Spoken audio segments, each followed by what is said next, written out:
All right, good morning, everyone. Taking a look at live Viper 5 Max, you can see some isolated showers right offshore. A couple of those showers could graze the coastline, but nothing too serious for you this morning. Just a couple of feeble showers. I'm not even thinking that we have a high enough rain chance to add the rain icon to the forecast here. You can see hour by hour from 5 to 9 o'clock this morning. Partly cloudy and temperatures a little warm, a little humid in the upper 70s. It's near 80 degrees. By the time we get to the afternoon, 93 degrees for a high today.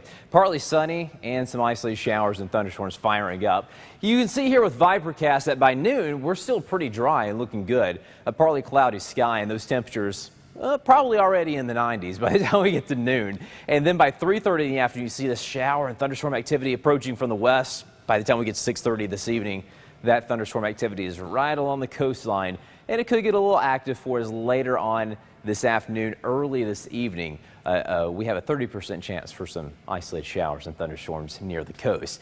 And it is going to be hot for everyone. Yesterday, we were a couple of degrees away from a record high in West Palm Beach. Today, pretty much more of the same, 93 degrees for you in Vero Beach. If you live in Boca, you'll see a high of 93 degrees. Same in West Palm and Jupiter, 92 degrees. Check this out towards the lake.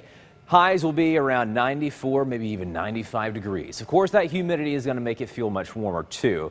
That's to be expected this time of the year, right? That heat index is going to be around 100 degrees. Boating forecasts, look out for some of those afternoon thunderstorms. Those will fire up mainly after 4 or 5 o'clock this afternoon. Seas 1 to 3 feet. Inland waterways will have a light chop, low tide 426 this afternoon. Beach forecasts, pretty much the same as that boating forecast. Watch out for those afternoon thunderstorms. Overall, I think today, if you're vacationing down here, I think the boating forecast and the beach forecast overall look great until about 4 o'clock. As I said, that's when that lightning threat really ramps up. It is hurricane season. Did you know that we're actually really close to the peak of hurricane season? Once you get into August, you start seeing the activity really ramp up, and September 10th is when we see the most activity out there in the Atlantic. Now, the Atlantic overall is pretty quiet, but right here close to home, you can see that little spot right there in the northeastern Gulf. That spot has a 30% chance of developing into a named storm.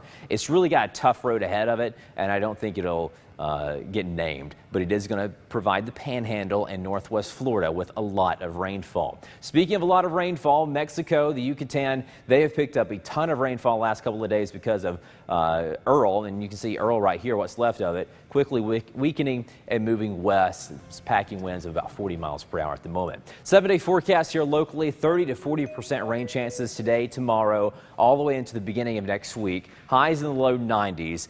And that is fairly typical for this time of the year. So this 7-day forecast is what you would expect in early August.